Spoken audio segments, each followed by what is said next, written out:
আমাদেরকে কতটা ভালোবাসেন, চলুন একটু আগে দেখে যাই। আব্বাজি আমার সোনা মানিকেরা, দুনিয়ার বুকে আল্লাহ তাআলা আমাদেরকে মানুষ করে পাঠিয়েছেন।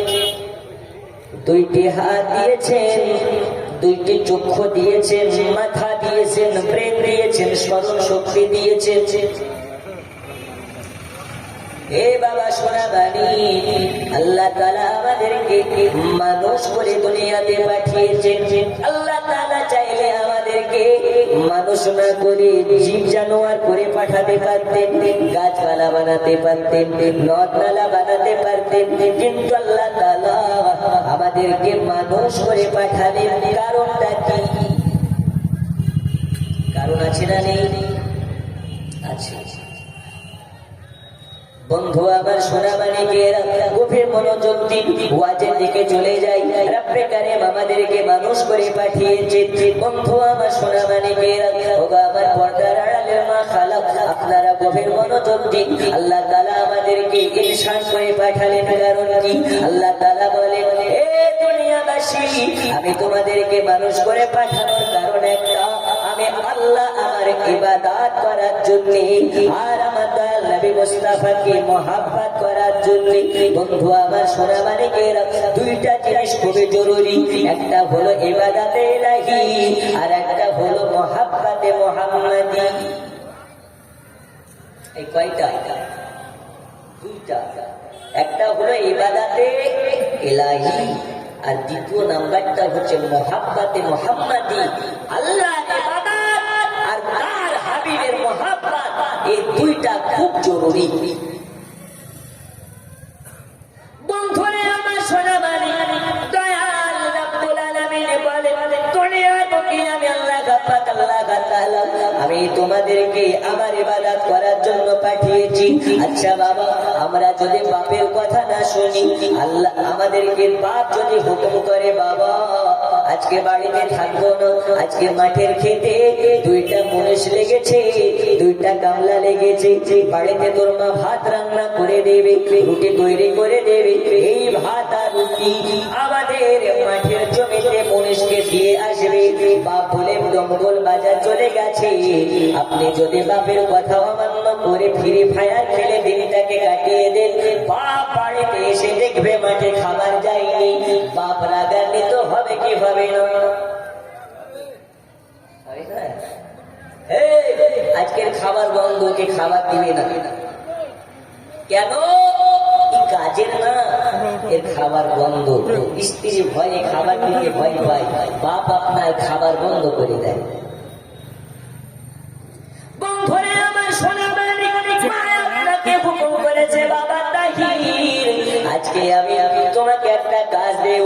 দমকল বাজারে যাবে, তোমার নানা বাড়ি থেকে মামা বাড়ি থেকে কুটুম আসবে, তাদের জন্য কিছু রসগোল্লা আর কিছু নাস্তা কিনে নিয়ে আসবে। আপনি যদি তার কথা না শোনেন, আপনার কথা না শুনে ফ্রি ফায়ার খেলে দিন তাকে কাটিয়ে দেন, আপনার প্রতি রাগান্বিত হইয়া আপনার খাবার বন্ধ করে দেবে। এই সোনা মানিকেরা, আজকে জালসা করতে এসেছি আমি আবু তাহির। আজকে জালসা যদি ভালো হয় তাহলে হুজুর জিন্দাবাদ, আর ওয়াজ যদি ভালো না হয় বলবে এই মৌলবি মুর্দাবাদ। ঠিক না? যদি ওয়াজ ভালো হয় তাহলে হুজুর মুরগি খাবেন না মুরগি খাবেন, মাছ খাবেন না এই খাবেন, ওই খাবেন না কেমন খাবেন। ওরে বাবা, আমি পীর সাহেব হয়ে যাবো। আর মাইকের কারণে কিংবা যদি শরীরের কারণে কিংবা বক্তব্য ফুটলো না, এই হুজুর যদি বলে ভাইকে পানিটা ঠান্ডা গরম করে দাও না, হুজুর ওয়াই খাই বাড়িতে নিয়ে চলে যাই। জি, তাহলে দুনিয়াটা চলে স্বার্থে, স্বার্থে চলে না। একটা এমএলএর পেছনে যত চালা করে ঘুরে, উঠে এমনি ঘুরে না, স্বার্থে ঘুরে, স্বার্থে। আমার সঙ্গে ড্রাইভার আছে, আরো 2-3 জন আছে, ওরা এমনি আসে না, স্বার্থে আসে।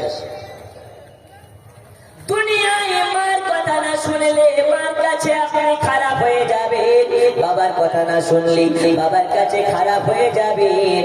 আমার আল্লাহ বলে, মার কথা না শুনলে খাবার বন্ধ হয়ে যায়, বাবার কথা না শুনলে খাবার বন্ধ হয়ে যায়। আমি আল্লাহ তোমাদেরকে পাঠিয়েছি দুনিয়াতে আমার ইবাদত করার জন্য। তুমি নামাজ পড়ো না, নামাজ পড়া তো দূরের কথা মসজিদ সম্মুখীন কোনোদিন হও না। এত নাফরমানের উপরে নাফরমানি করতে আছো। আমি আল্লাহ চাইলে তোমাদের খাবার বন্ধ করে দিতে পারি, আমি আল্লাহ চাইলে তোমাদের রুজি বন্ধ করে দিতে পারি, কিন্তু আমি আল্লাহ কোনোদিন তোমাদের রুজি বন্ধ করি না, আমি আল্লাহ তোমাদের খাবার বন্ধ করি না। এই জায়গাতে বোঝা যায় আল্লাহর মতন দয়ালু দাতা কেউ হতে পারে না, আল্লাহর মতন রহমওয়ালা কেউ হতে পারে না, আল্লাহর মতন দয়াশীল কেউ হতে পারে না, আল্লাহর মতন করুণাময় কেউ হতে পারে না। যে আল্লাহ এত নাফরমানি করার পরেও আল্লাহ আমাদের খাবার বন্ধ দেয় না, ওই আল্লাহর শুকরিয়া আদা করার প্রয়োজন আছে না নাই? আছে না নাই? নামাজ পড়ে না কাজা করে সপ্তাহে 2 বার করে দাড়িতে এত চাষ দিলে কি হয়? আল্লাহ বলে যার মুখে দাড়ি থাকে ও কবরে আমি আল্লাহ তাকে জাহান্নামের আগুনে পোড়াতে লজ্জা বোধ করি। জোরে বলো। আর আমরা কি করি? মুখে দাড়ি রাখতে লজ্জা বোধ করি। হাইরে কপাল পোড়া। আল্লাহ রাসূল সাল্লাল্লাহু আলাইহি ওয়াসাল্লাম বলেছেন, যার মুখে আমার সুন্নাত দাড়ি থাকবে সে আমার সঙ্গে জান্নাতে যাবে। জোরে বলো। কবরে যাবে কোনো ইবাদত আপনার সঙ্গে যাবে না, শুধু একটা সুন্নাত আপনার সাথে যাবে, সেটাই হচ্ছে ইশকে নবীর দাড়ি মোবারক। জোরে কর সুবহানাল্লাহ।